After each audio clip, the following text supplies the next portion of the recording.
Today's episode of Bird Hunter's Journal is brought to you by Beretta. 500 years, one passion. There you go. Nice shot.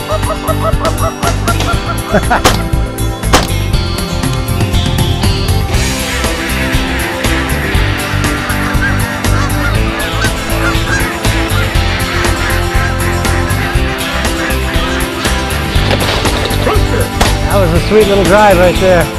It's great fun. It's great to watch the dogs. They have dynamite pointing dogs down here. So if you enjoy great shooting, great dog work, and the companionship of people like Steve Smith, which I do, it's a great trip. When it comes to getting on target, whether upland birds or waterfowl, few people know more about how to do it than shotgunning authority Steve Smith. Another, and often overlooked, game bird is the spotted tinamou, or perdiz, as it is often called locally. These strong flushing upland gamers sit well for a point, but erupt from sparse cover with all the strength of Hungarian partridge or wild bobwhite quail. The funny thing about hunting perdiz is they're found in kind of different levels of cover, none of which is really thick. I mean, some of it's like almost like a golf course fairway, and the dog goes on point and you're walking through this 3-inch cover and you're like, there's no bird here.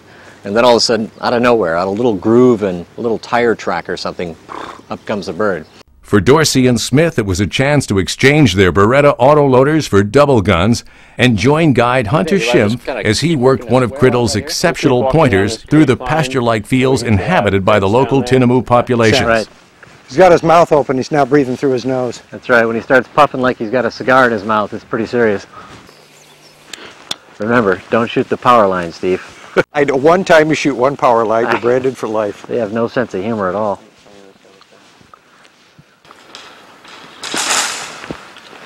Want me to hand you this? No?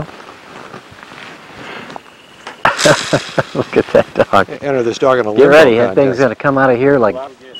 There you go, Steve! Nice! Kim, I'm going to see this bird. Jenny.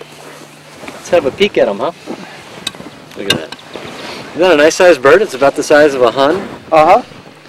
Did you notice anything strange about that bird? What a twittering sound. Sounded almost like a woodcock when it went out. It did, but look at, there's no tail. No tail at all. I mean, a tail on a bird is the rudder, which controls direction. And sometimes once they get out a little ways, they'll do that this way, and then this way, and then this way. So shoot fast, right? Yeah, but the other thing that's interesting is it's actually related. It's in the ostrich family, or the rhea family, those big birds that we've seen running around here. Yes. It's in the same family. And there's probably about 15 to 20 different subspecies of tinamou. Fantastic. Are they? Yeah. Yeah, they're white meat, just like a quail almost. I mean, really delicious. Nice shot, pal. Thank you. Whew.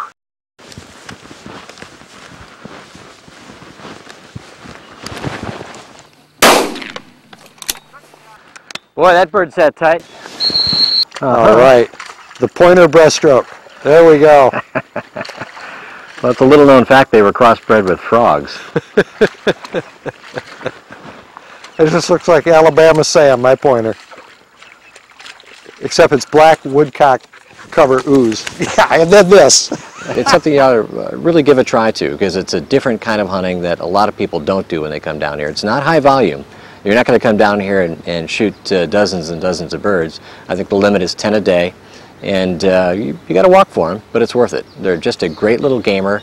And they're really artful dodgers when they get up in the air. They're just back and forth, and it's one of those deals where you come up with a gun and you're trying to catch up to it, and sometimes you just never do, and that's what makes them compelling. They act more like single huns. They'll run ahead of a pointing dog. Dogs got to know how to handle them. Sometimes they'll stick absolutely tight, and when they come up, you would think the way they live in just an open grassland, the grass is only about that high, that how hard a target could they be? You got to get on them pretty quick, because if you don't, it's going to be, you're just going to have a couple of missed shots. Your way, Chris, pull! Oh. Good shot. Uh-huh. Your way! Good shot. Pretty. Beautiful dog work. Ugh. When you come down here, it just isn't about pulling the trigger, and it's about making friends, and a lot of times it's lifelong friends. I started coming down here 12 years ago, And the people I hunted with 12 years ago are still my friends. I'm still in contact with them. They come to the States, and we connect, and that's all part of this hunting experience. So it's great when you come down here and really create memories, and that's what it's all about. And the only experiences in life that really stick with you aren't sitting in the boardroom, missing one meeting, you know, an appointment I should have kept. It's experiences that when you come out here and you share them with people you care about, kindred souls, that's what I always remember.